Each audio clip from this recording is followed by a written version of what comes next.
guys okay to get started? All right. Hey, everyone, and welcome to the webinar. I'm Dan. I'm the co-founder of ShiftControl, and we're excited to have you join us for this special session co-hosted with our friends over at Zavior, the compliance platform. So joining me today are Julian, my co-founder at ShiftControl. Julian and I previously worked together at ExpressVPN, where he led operations and I was the CTO during a time of very rapid growth and an exit.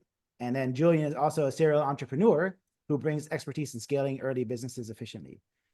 We also have Glenn, the founder and CEO of Zavior, a platform for specializing in compliance with a new approach to make it easy to manage compliance and cybersecurity needs. Before we dive in, a quick note, we would love interactions during these sessions. If you're comfortable, please keep your cameras on and feel free to ask any questions verbally.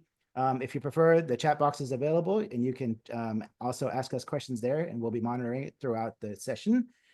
And we'll first start with a very short, brief presentation to set the stage and then follow up with an interactive fireside chat that I'll be moderating. So let's get started. All right. Hi, everyone. I'll get us started with a few slides. First, let's kick things off by talking a bit about why we're even having that conversation. So startups typically scale fast. I guess that's kind of the point. And you hire quickly, your teams move fast, and tools get added along the way to solve immediate problems and stay productive. What typically starts off as like a handful of apps, maybe your Google Workspace, your Slack, and your Notion, suddenly turns into dozens of apps and tools across different teams. That's kind of when your SaaS sprawl creeps in, and it happens naturally. Nobody's doing anything wrong. Nobody's malicious or trying to create the problem, but without structure, the overhead builds up really fast.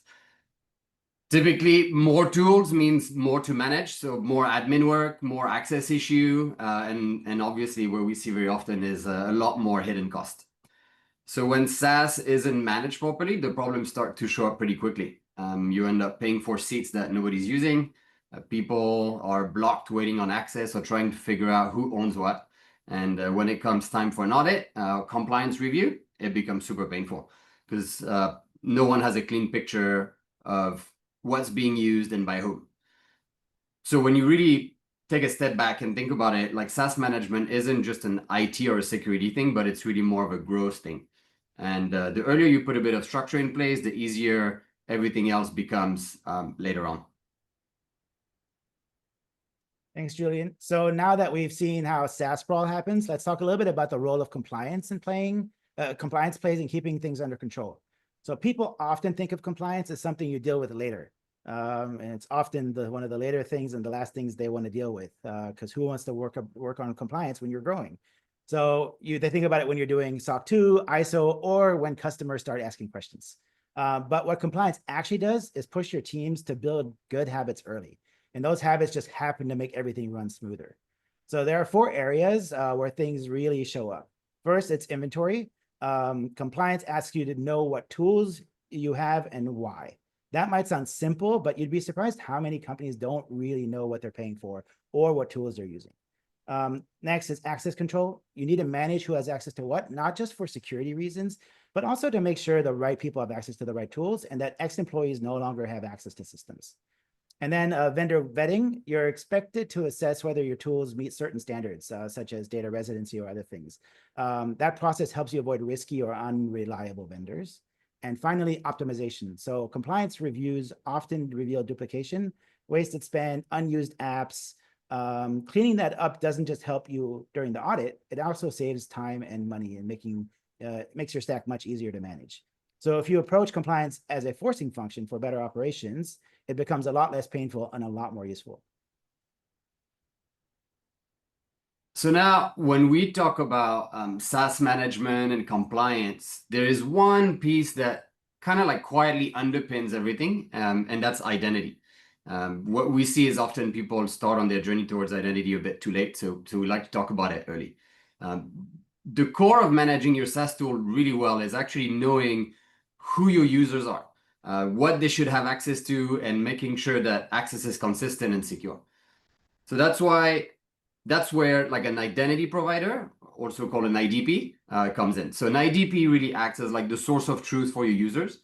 and it controls authentication and access across all, or let's say most of your tools, ideally with security protocol like SSO and multi-factor authentication, as well as automated provisioning to make things easier. Those are tools like Okta, which is probably one of the biggest name in the game, JumpCloud, or even Microsoft Entra ID. And there are others, but those are the main ones. And when you have proper identity set up in place, you start to see major gains in your day-to-day operation. And that goes way beyond security. Like onboarding becomes faster. Many things can become automated and seamless. Access is role-based. So instead of giving everybody access, people just get they get access to what they need for their role and nothing more. And one of the best part is offboarding becomes clean.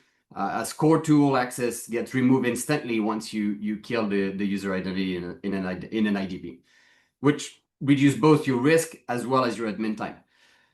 So all this reduces friction for the team, but it also makes compliance much easier when the time comes.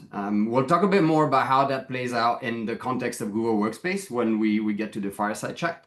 But I think one key takeaway here is identity is not just a security thing.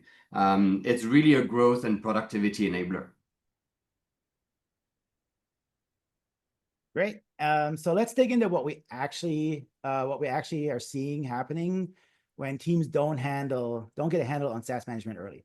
First off, startups are usually pretty lean. So when it comes to software, the average company is wasting around 30% of their SaaS spend.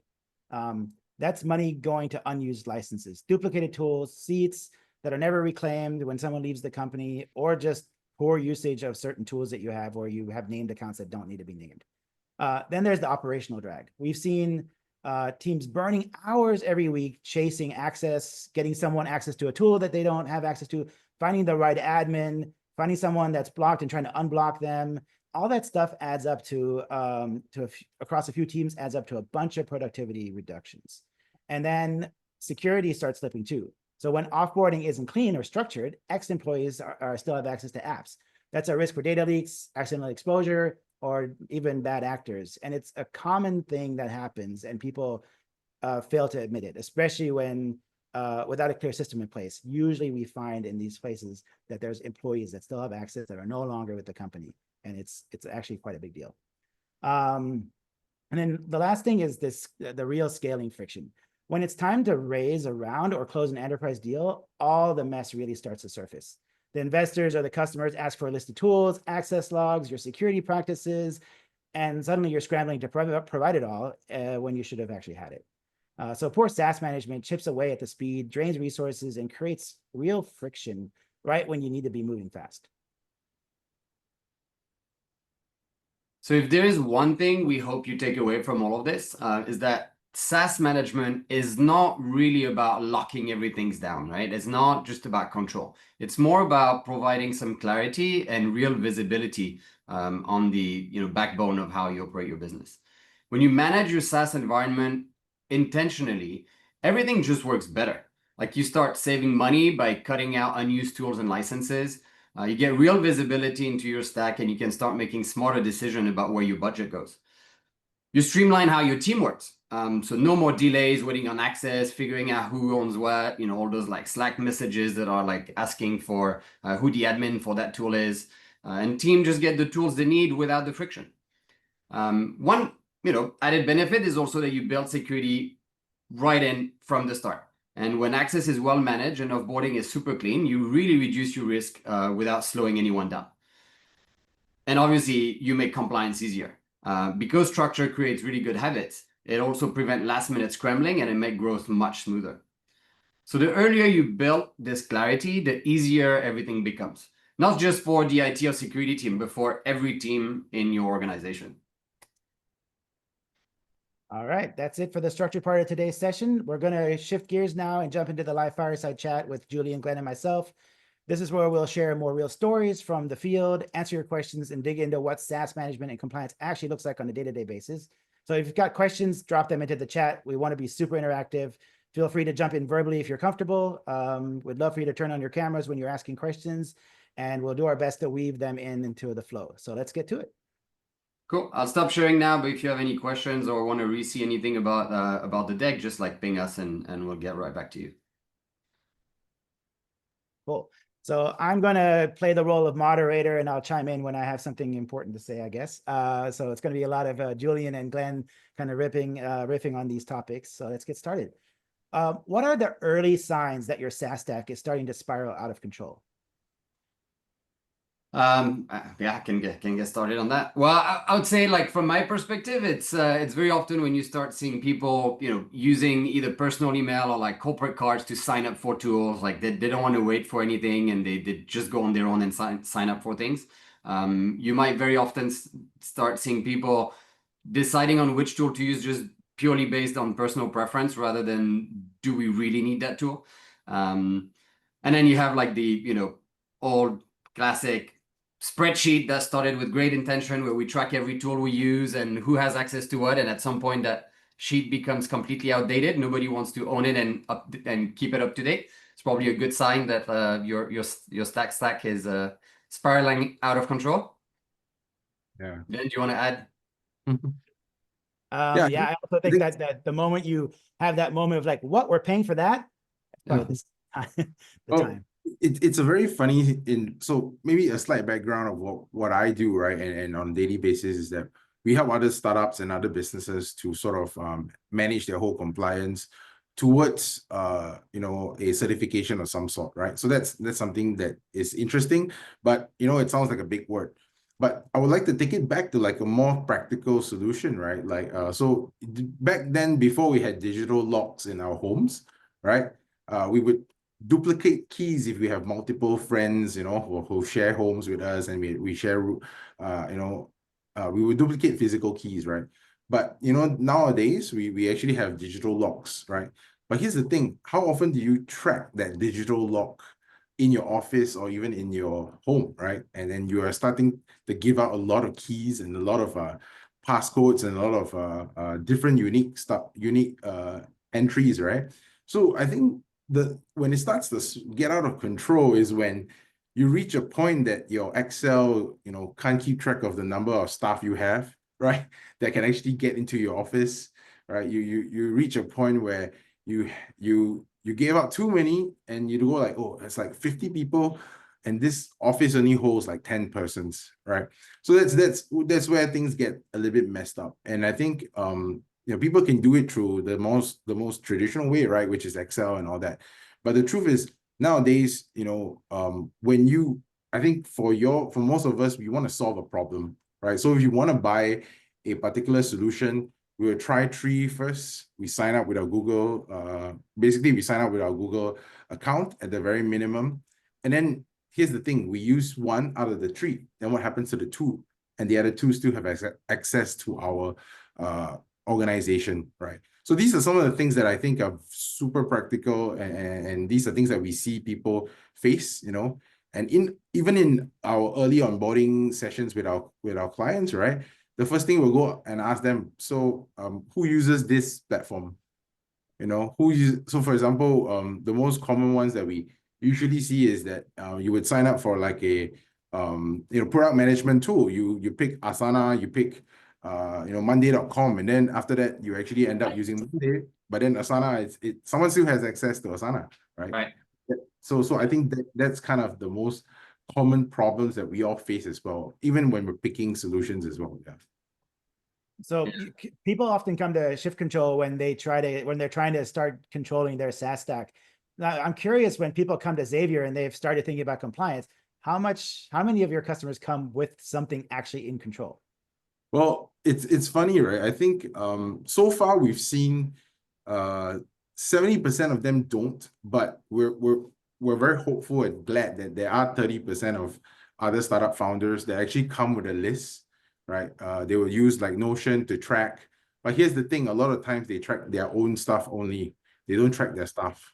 Yeah. So that's also a risk as well by itself, right? So I think it's great to see that there are a group of people that are hungry and eager to make sure that the work that they're doing is of good quality and they don't get issues down the line. But even then, that 30% of people that actually track it, they also don't track it enough. Sure. Right? There's always this blind side as well. Yeah. I think the onboarding and the offboarding is also usually very telling, right? Like, I think from the moment you, like, when someone starts at a new company, the time it takes for them to be fully operational and have access to all the tools they need is kind of like telling on like where you are in your SaaS journey and if you're set up appropriately given your place in your growth journey as a company, right? I remember at ExpressVPN, the difference between my day one joining versus my last day there, like the speed at which we could onboard people and give them access to the right tool and secure ways, no shared credential and all that was a big difference as well. Yeah, definitely. Yeah, for sure. Yeah, I also find it interesting how people will come up with all kinds of ways to try to track these things. We had one company that we were doing an interview with, and they were trying to use HiBob, which is an HRIS system. They were trying to add custom fields to HiBob for the apps that they were assigning to employees to track which apps were employees had. And that is an interesting solution, but it's not built for that, right? So it's interesting, number one, that they can't discover apps that are built for this, and that they have outgrown the spreadsheet, and then they're kind of trying stuff. Right. And I think an important thing to point out as well, I think nowadays, you know, I mean, previously you would do it on Excel, and you would realize that Excel is offline, right? Previously, you would do it on something like Notion, and, you know, we didn't have Gen AI, right? Then Notion is like, yeah, I'm fine. I don't need to read your data, right? But I think we're also in a new age of tools that are not meant for tracking access. That's actually coming to haunt some of us as well, because what's essentially happening for everybody is that now I have a tool that I thought was stagnant, right? It doesn't read some of my data. And then now in Office 365, Copilot is getting a bit smarter. He goes like, oh, you left some information there. You did this there, you did this there. And then if you left passwords, if you left access, that's also another risk, you know, to consider down the line as well. Sure. Yeah. All right. So speaking of tools, we're going to pop up a poll. Yeah, hopefully it'll pop up now. There it goes. Yeah. So here's the question. Which of the following software or tools do you consider most crucial for your startup's current stage of operations? You don't have to select 5, but you can select up to 5. We'll give you a minute or two to answer. And then once we have enough people answering, we'll pop up the results. Yeah. I think also back to the last question, one of the really crucial point is if you realize that you have some apps that have no actual owner, it's very unlikely that it's going to be managed properly, right? So probably a sign that you need to do something about your SaaS if you don't have a clear owner of each app. Yeah, there's always the like, oh, this guy that was here 2 years ago signed us up for that. We don't have the password anymore. Trying to get in. Yeah, it's a real problem.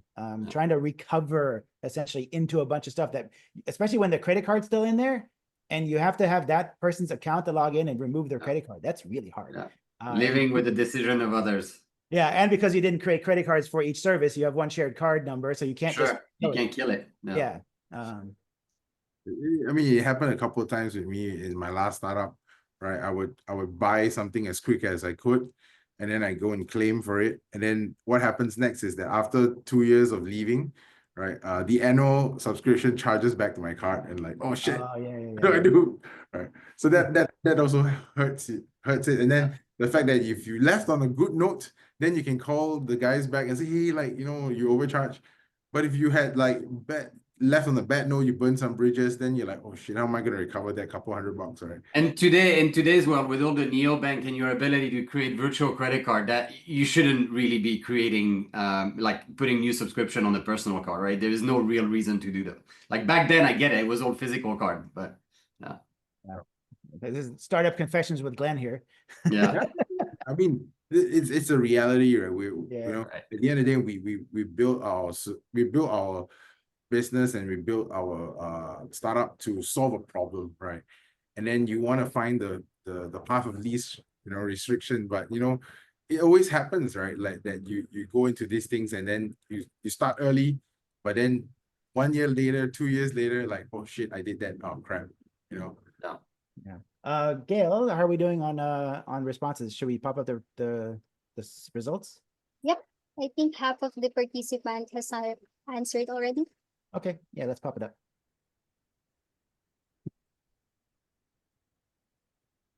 All right. So everyone's using communication tools. Well, that makes sense. Most of you are using some kind of cloud or document storage. and then project management, then accounting, and then CRMs. Where's HRIS? Oh yeah. Well, it's pretty interesting that many don't use marketing tools or even like Hootsuite and all that, you know. Maybe that's a very interesting you know, Yeah, 0%. Yeah. because that's something that drives sales. True, but that could be like one person in the team and they don't even know that they're using it. Or maybe all the people that are here today are in build mode and they're not monetizing it. It's true. Yeah. Build Oh, first, market you guys later. can respond. I think that's an interesting overview that we want to see as well. And I think for Dan, Julian, and myself, you know, we're trying to help to you know, manage this stage of your startup, wherever that is.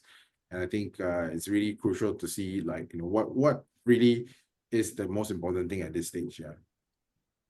Yeah. Great. So let's move on to the next question. When should a startup start seriously thinking about an identity provider or an IDP, like Okta, JumpCloud, OneLogin, something like that? And what does good enough look like early on? Right. I think it's interesting because even in our ShiftControl journey, like the first version of the tool was kind of like tied to working with an identity provider. So we had a lot of those conversations where people might be interested in like the functionality that ShiftControl was offering, but not always understanding why they would need an IDP. So we had a lot of those conversations. I think the way I like think about it is it's almost like if you're trying to run a country without an identity card system, it gets super messy very quickly, right? You kind of need to know who's who in your organization. So for me, I would think about it as like a combination of how many tools do you have, how many users do you have, and how often do you onboard, offboard. But it's never too early. Like even for us, it was 3 of us, and we had an IDP in place. So obviously, we had to eat our own dog food and try things out. But we see benefits of using an identity provider. We're of course we've been deep in cybersecurity for a while, so that was a no-brainer for us. But it's also to say that it is totally manageable to have a proper IDP early on. Now I think there's kind of like a hybrid approach where a lot of the startups use Google Workspace today. And even though it's not a full-blown identity provider, it has capability under the hood that when leveraged properly and set up properly can tick most of the boxes that an IDP for a small business should do, right? So in short, I would say if I had to pick a number of like by like a number of users or a series or something, I would say any companies that's probably past Series A with more than 50 to 100 employees should definitely have an IDP in place. Anything below that, probably more on an ad hoc basis, but starting from like 5, 10, at least to get something like Workspace and leverage it properly from day one. Yeah, Well- I also find that the cost of change is so high. So Yeah. the earlier you move to one of these things, and it's just better because trying to move to Okta or JumpCloud at a 100-person company is painful. Yeah. But when you do it early on and the people are just used to it, it isn't so bad. It's probably because at 100 people, you also have already like 30 to 50 tools. And so trying to figure out how to onboard the tools on top of the user is a nightmare. Yeah. I think another thing to add is that when we look at the tools that we use, right, all tools are also not made equal, right? We should always look at the infrastructure tools, right? Like, for example, Azure and the first thing every CTO, and my CTO included, right? They need to do is that you need to secure your infrastructure, your cloud, and then your Google Workspace or your Office 365, right? I think that's the first layer of it. And I think that's also the behavior of starting that for that first call will get you started to now track the rest, right? Because it's kind of like you want to lose weight and you want to track your calories, right? Like you always talk about tracking calories and you don't do it, but you start with the big meals first, right? Then you go into the snacks, right? Sure. Because you nibble at snacks throughout the day, right? So it's the same mindset of when we want to take care of the number of tools that we use, right? We have to track the key ones first, and then that will sort of create a habit for us to track the rest. So I think we should always track what we do. Is just that, like, if you don't have time, just track the key ones first, and then once you build that habit, you will track the rest. Or if not, work with someone like ShiftControl as well, right? That can sort of track the other things that you don't see. Yeah. Right. I would also add that there is I don't think it's necessarily a misconception, but the way people think of IDP is like very often more of an enterprise tool, and it feels like it's it's really big and it's really heavy. The transition's huge. I think in today's world, especially if you use a tool like Google Workspace, the reality is you can go with small steps, right? Like it doesn't need to be all your tools that are behind an IDP. Like it doesn't need to be all or nothing. And so getting started, like Glenn was saying, start with the big meal is already a good first step, right?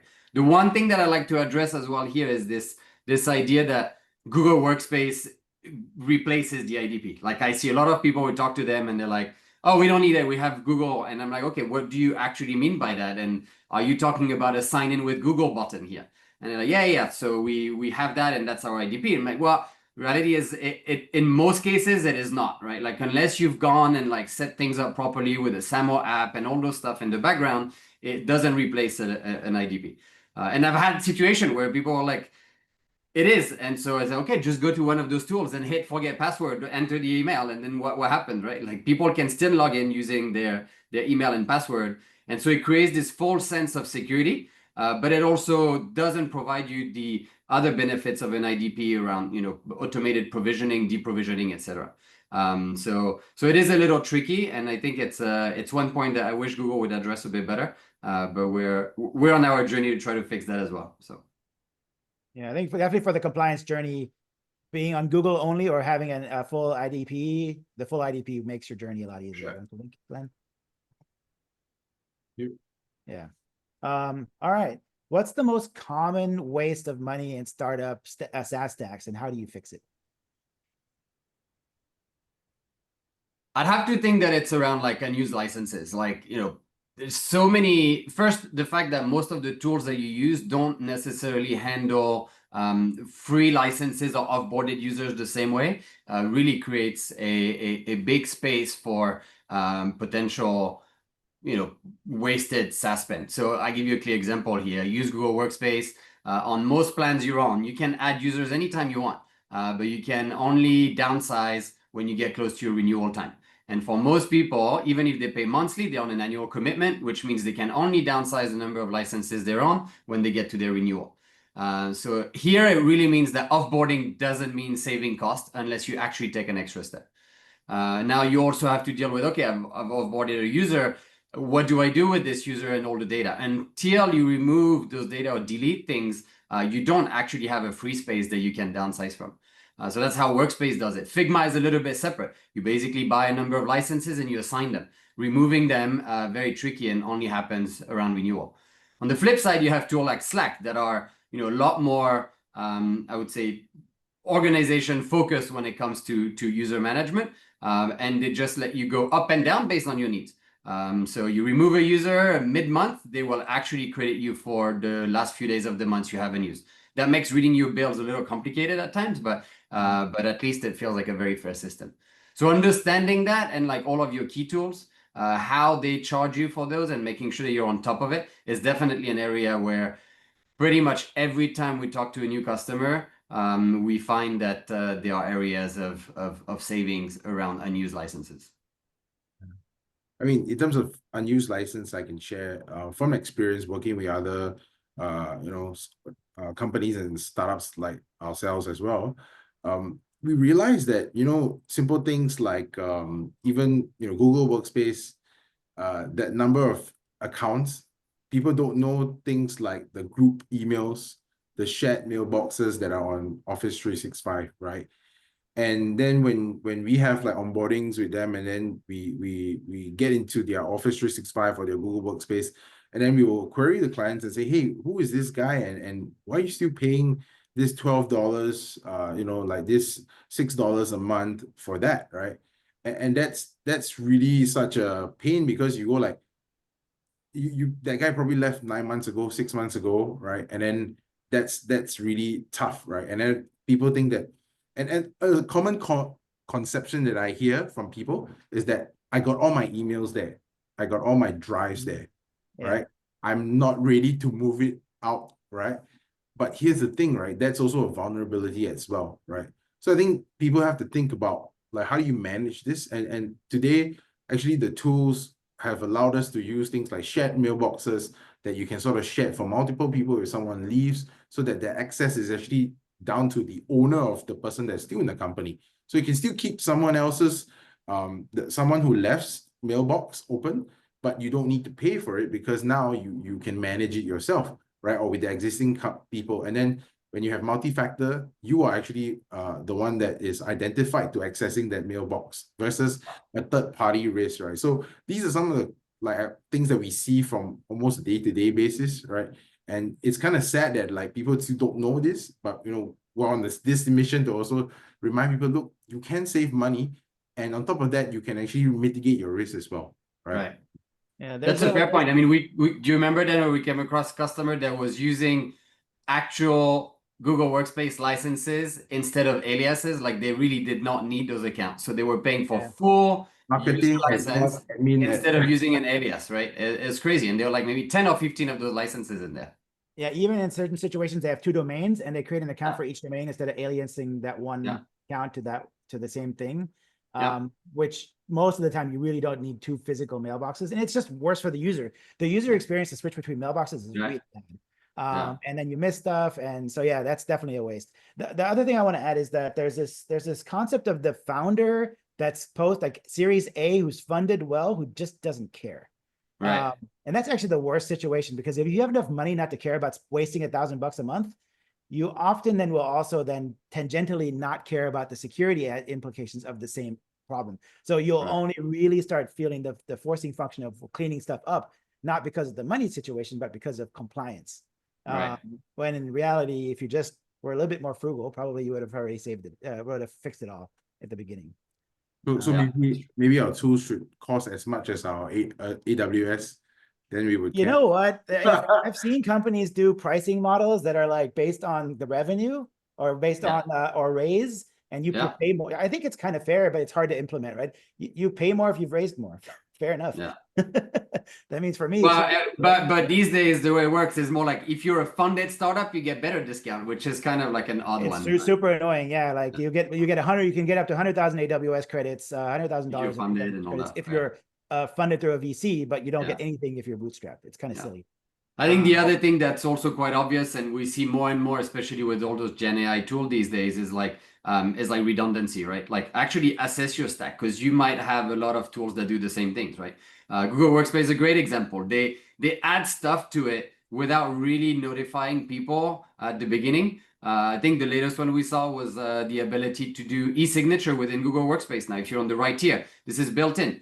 It's quite bare bone, but honestly, for us, for example, it ticks enough boxes. And then if we were to pay for DocuSign, we'd probably kill it, because that would be enough for us to have a bit of audit trail there, right? And you don't have to deal with those DocuSign salespeople that are really annoying. Yeah.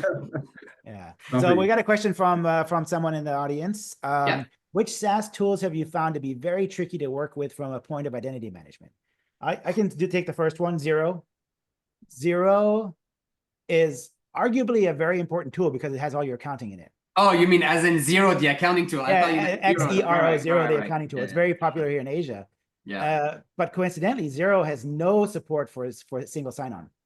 They have no SAML SSO support at all. So you literally cannot really properly secure Xero sign-ins. There's always a way to do username and password sign-in. So you have to do a bunch of extra stuff with username and password plus MFA and things like that. So I think from an identity point of view, that's my number one gripe. Like they should really support SSO. You guys have any specific ones? Very tricky to work with. On identity side. Well, I mean, I would say, so Xero is obviously because lack of capability. One that I find very difficult to work with are the ones that put all of those features behind super expensive enterprise paywall, right? So the example that we talk about and that you'll see very often on the SSO wall of shame is Figma, right? It's like for most startup like us and probably people around here, you might end up paying between like say $12 to $15 per user per month at most. If you want all of those features that actually give you SSO, user provisioning, synchronization, all that stuff, I don't know, it would be something like $70 or $90 per month per user, which is quite ridiculous. I found that more than tricky, very frustrating, and I wish they'd come to the table to help the small guys. Do you have any apps, Glenn? I mean, I think one of the I think the most prominent, I would say, like, I wouldn't say tricky, but things that you need to manage are tools that, like I think Julian mentioned, whereby you sign up halfway and then you have to know when is that timeline. And then so here's the funny thing, right? If you're an American company, a lot of times the refund process is pretty good, right? And some Asian, European solutions, right? They're actually very bad at this because they don't have this culture of money back guarantee, right? So that's something that we also learn a lot, right? So if you were to buy something from an American company, they would always put in the process to refund you almost instantaneously, right? Yeah. But then if you were to go for something a bit more local or a bit more somewhere in Europe, right? That process is not there, but it's also because of a cultural thing, right? They're not used to this fact that someone can return their clothes that they buy, right? Yeah. So I think some of these things that you just need to be mindful of, right? And the refund process is actually pretty important because there are times that I faced it where we've bought a solution in my last startup where the annual comes up at a certain period of time, and then you want to have that refund funded because you're not using it anymore, then you have that. It's too late. Yeah, so it's crazy. So And you're chasing them for weeks. yeah. And I think nowadays, with the Gen AI tools as well, be careful as well. Actually, all the Gen AI tools, they're here to get the annual subscription because it's very appealing. Sure. A lot of them can't process refunds and try not to process their refund because their problem is the fact that when I built that tool, maybe 6 months down the line, someone will actually build something similar or better, or a big player will do it. So that's also a strategy that they're using. And I think we just have to be very mindful because I've seen some people who go through this process of buying something for a year, and then when they want to refund it, even though they don't really use it, they don't have that ability. Right. I think just to add to Arun's question, the last bit would be not necessarily tricky, but sometimes not super straightforward are the ones that are more like mini ecosystem. I'm thinking of like the Zoho and the Jira, the Atlassians. Jira Atlassian is a pain. Yeah, those guys that make you pay for a specific tool to link all the other tools. So Zoho, I know, has this identity thing. Atlassian has this identity thing as well. So those can be a little bit annoying to work with. Yeah, especially if Jira will like almost auto provision you to each tool you have. And then if you don't do it all correctly, it's really hard to do. It's really hard to set up properly. And you also have to buy the Atlassian guard thing, right? Yeah, especially if you don't buy Atlassian guard, it's even harder. Yeah. All right, let's move on to the next question before we go to a poll. What are some easy wins for making compliance less painful? Can compliance be less painful? I don't even know. I think we had another question, Dan, in the box. Well, we try this. Oh yeah, I'll get to that one afterwards. Okay, cool. All right, so let's do number 4. Yeah, so the compliance question, yeah. In terms of compliance, right? I think maybe I think I want to replace the word of compliance because again, compliance is a thing that for some of us who feels the pain, we know what it is, right? So in a way, if you're old enough, you get hurt, you have knee pain, you know that pain. But I also want to be mindful of many people who don't understand compliance or haven't experienced that pain as well, right? So the mindset of compliance is always it's just keeping track of things. It's keeping an account for things, right? So when you do things easy is what we kind of shared, right? You track the key things, you track the key. So key things are like key tools that you use, right? Key users that you have, like your CTOs, your head of engineering, right? So you always focus on that main one to start with, right? And then of course, down the line, when you get that behavior of tracking and keeping track of things, you will now then be faced with like a bigger request from a client. Because here's the thing, at the end of the day, compliance is also, when someone asks you for compliance, they're just asking you, have you been checking what you've been doing for the past couple of years, right? That's exactly what they're asking, right? And the question is, you don't want to come to a point where, I'm sorry, I don't track the tools I buy. I'm sorry, I don't track the stuff I have, right? So I think that's a mindset that we have to start with. And then it gets easy because now we know that, hey, everything we have to track. And then there's different levels of tracking as well. Yeah.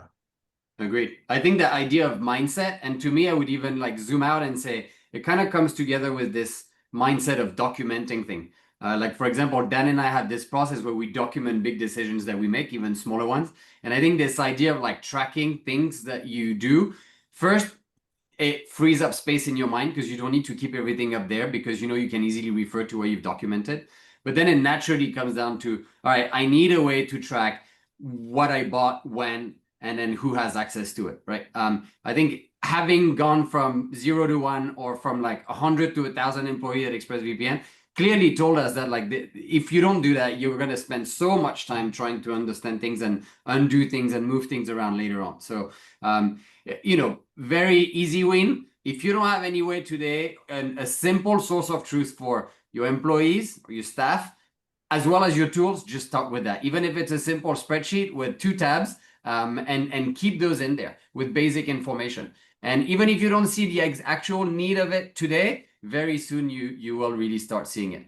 Yeah, there'll be a time when suddenly that list becomes like very valuable. Yeah. And the amount of time you have to spend to go get the list, when you don't keep it up to date, is actually quite large. Yeah, for sure. We- Just think about offboarding. The day you need to offboard someone, where do you have that list today of the app that someone has access to? Like you're going to go to Workspace and Slack was the obvious one. If that person's been with you for 18 months, think about all the potential tools that they've had access to.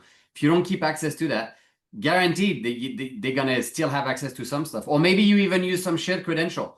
And if you don't document that, that means they leave the company. If you don't change those credentials, then they still have access to it. So it's, I think really important to start with like visibility and just tracking those things. So while we continue this topic, I'm going to ask Gail to pop up the poll. Question. Hello. Hi. So, hey, Hi. Yeah, I totally agree with what you said, that it's important to track and keep a list of everything that we need. We're running in the environment. So in connection with that, let's say it's not a startup. I see the value of putting this in at the point that we're starting. But for those that are already established and they already have a lot of those tools sprawl of the tools, is there a way that we can do an audit for them to show the potential savings that they can gain by putting in a system like this? Yeah, very good question. Yeah, in our tool, for example, we have a way to look at your Google OAuth logs. And through the Google OAuth logs, we know every time somebody clicks the login with Google button. And we can get a list of just all the apps that someone logged in with Google for, which already probably, if you're using Google, for example, would be maybe 50% plus of your apps that people are actually using, plus a bunch of apps you don't even know people are using. So that's definitely a good start. And then you can start doing things like scraping some mailboxes for invoices to see what you're paying for, looking at your accounting systems. So those are like the quick wins, I would say, if we're trying to figure out what you have. But if you use Google Workspace, being able to go through the Google Auth logs is already, it's a huge value. And we've even talked to companies that are like 400 people that did not have that in place and were very interested in such a solution.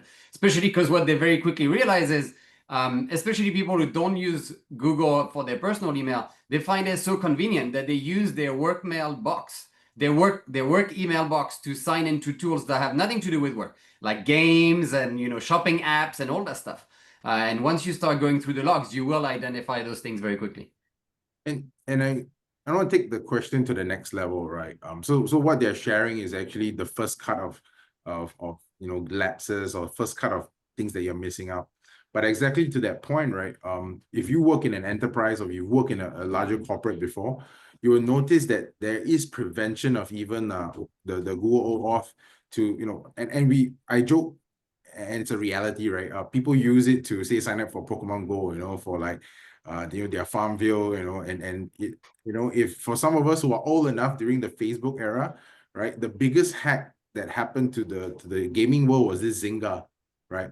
And every single there were millions of people who lost their credentials just based on that one breach, right? So I think when you go. Let me share an environment in the corporate world, right? Or like in a more mature startup or a more mature business as well, right? What you can even have control in is that you can actually prevent sign-ins or prevent apps. Or for example, you can even get approvals for some of the apps that you want to do as well down the line. So for some of us who, if you reach that level of scale as well, like 20, 30 people, you can start to consider things to, like lock down on some of the applications that you don't know, right?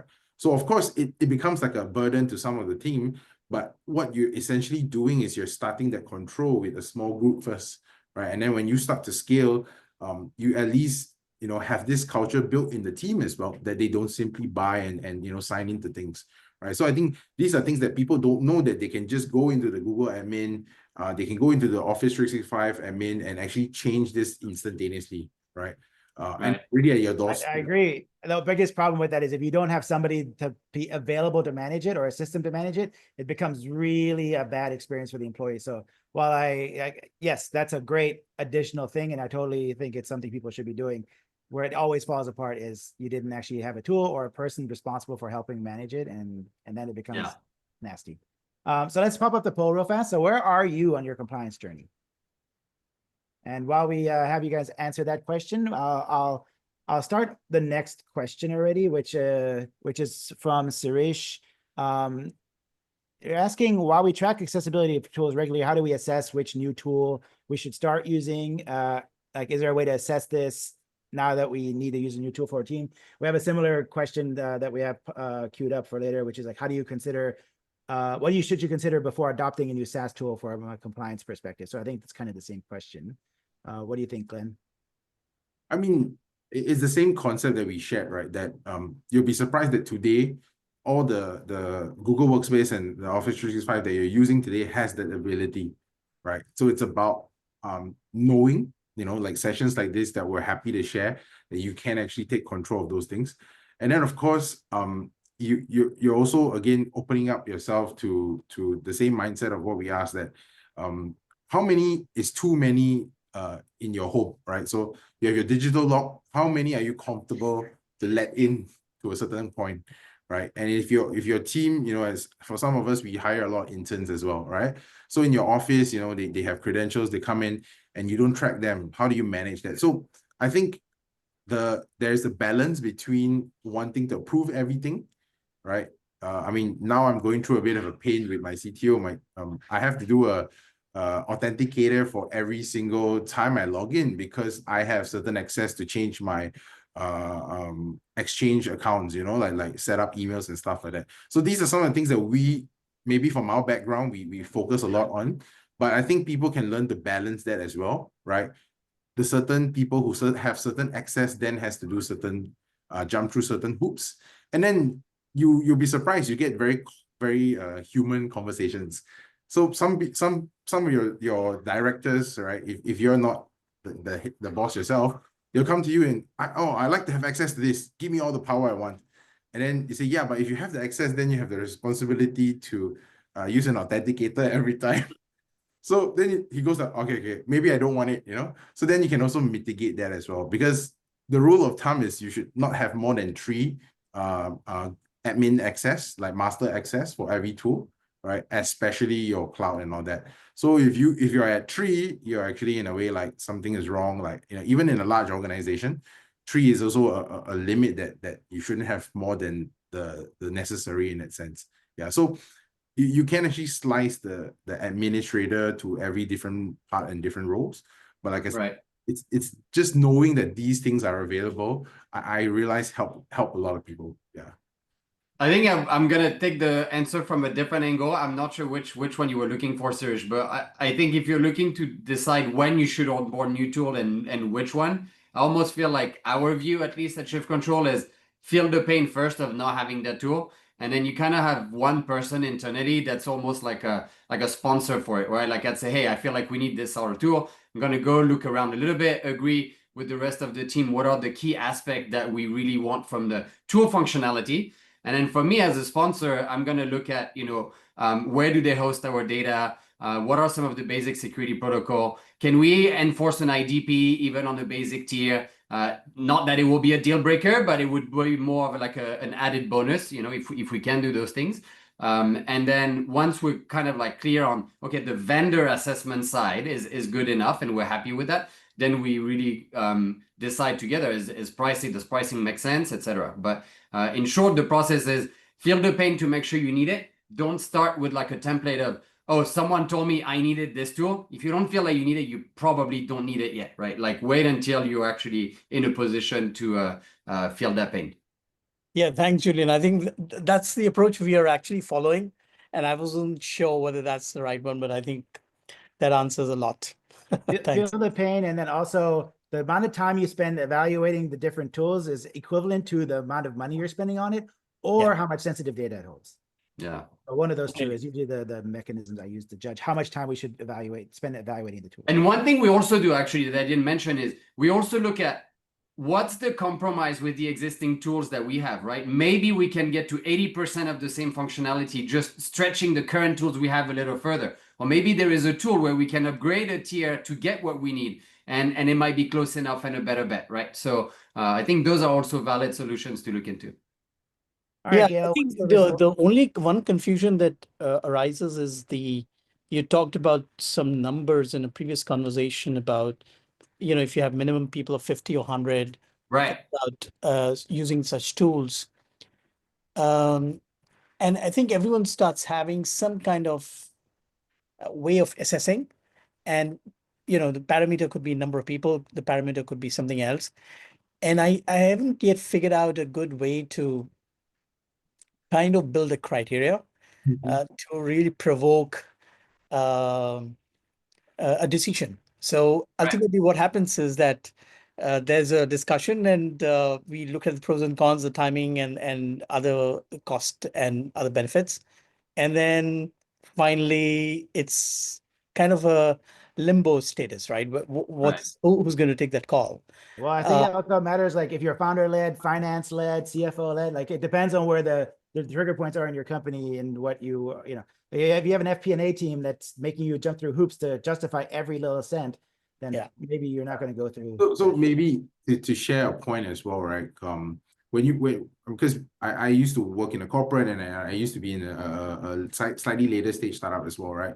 So one of the biggest challenges you will face down the line is actually exactly to Dan's point, is that you will have this problem where you reach a point of tools that you can't scale back, right? So one of them is a classic example in the past 2 years is Notion, right? Notion was kind of free for what, and then they turn on this like almost $20 if you use the AI, or $12. And then you ask yourself, right, do you use everything in Notion, right? So that's the problem that actually you will face when you hit the economics of scale, right? And that's why down the line you will have to worry about all these things. But the truth is, what we need to use today is what we already have, actually, right? The truth is there's no tool that's gonna build productivity by another 50%, right? Unless certain things like from the tech team, and this I respect a lot of teams in tech, right? Like certain things like GitHub Action, right? That will really propel the business forward. That will really help the CI/CD process. So I would prioritize those kind of things that we're gonna buy versus those things that are more preferences. Because here's the thing, right? Many people come from like Slack, and people I love Slack, okay? But when I start my own startup, I'm not gonna buy Slack because I've seen it before. I've been through that process of at 50, I'm gonna pay this number amount, right? So then we started with actually Office 365, and you'll be surprised. With that one subscription, I have so many things I have control over. Of course, it's very clunky. Everyone goes like, I don't like the thing. But here's the thing, right? We're all in a way paid to solve a problem, not to just, buy the best tool, right? Unless our goal is to make every startup, rich by buying their tools. So I think we have to be focused on what we're building and what's the timeline of it as well, right? And the fact is, when you're in a corporate environment, people could take 3 months to 6 months, 1 year to decide on a tool, right? But if you're using that tool to solve a problem, like for example, GitHub Action, right, which is an amazing tool to do that kind of automation in a 3-man team kind of thing, then that's a no-brainer. But if you're deciding between Asana, Monday, I'm sorry, just pick one and move on. Yeah. All right, we have about 3 minutes left on our clock for the webinar, so thanks for sticking with us so far. Let's quickly go over the results of the poll that we did. Quite surprisingly, it's pretty even between discovery. I'm YOLOing it and doing it myself, and auditing, and they're already audited and monitoring. So if you're already audited and monitoring, congratulations, guys. That's a big achievement, depending on which one of the compliance frameworks you used. But I was surprised about the no vendor doing it myself thing. What do you think, Glenn? I mean, I know you are a vendor, but even for me, I would go find, if I really was sensitive about paying, I would go find somebody that's giving some kind of free tier and at least start there, because I feel like there's so much a platform can give you just in terms of showing you what you need to control, what the controls are, and give you some advice on how to control those things. And you need a platform for the auditor to somehow look at stuff, I find. So I think there's two parts to compliance, or the compliance journey, right? I think number one, the first thing is sometimes we're afraid to hire someone or afraid to outsource the work, is because, and I have this experience with others, clients, right? Is that they feel that if I start this journey with you and I'm not ready, they feel like, oh shucks, the timer starts, right? So I think what has happened over the past is that something like ISO certification, right, is something that people have sort of overhyped it, right? So I never say that's the most secure certification. I say that's the most popular certification, right? So what does that do is that it creates a culture of like, oh, I need to be 100% ready. So it's same like what we talk about access control. When do we worry about access control, right? We go like, okay, if I'm big enough and I worry enough, then I'll do it. But the truth is, you want to always start small, right? So I think one of the things we've sort of overcome with some of our friends and clients as well is that we say, why don't you find certain controls that are critical to the business, right? Like what we talk about, multi-factor authentication, right? Tracking admin passwords, right? Tracking admin accounts. So those are the things that I think people need to start with. And that is actually a very critical compliance process. And then we talk, when the client comes to say, hey, I need this certain compliance or certification or vendor tracking, then you go for someone to sort of do it for you. But of course, there's two train of thoughts as well in their mindset. Is some people like to do it themselves because they want to learn everything, right? But the truth is this, I want to put myself in a position where I'm so desperate to get help because I've got a client like knocking on my door 2 months later, right? I think that's the mindset we want to go for as well, right? That we outsource it when we know enough, not when we know everything. We outsource when we know enough, and then we also are prepared for our timeline of our clients as well. So I think that's a consideration that we've seen like historically with all the people that we help, and that has helped a lot of them understand as well. Yeah. Okay, great. That is our time. Thanks everyone for sticking with us and for listening and engaging with us on this webinar. Suresh, I'll get you an answer to your other question directly. And thanks for your time. Have a great day. And thanks to Julian. Thanks to Glenn for joining us. Thank you. Thanks, everybody. Take care. Bye.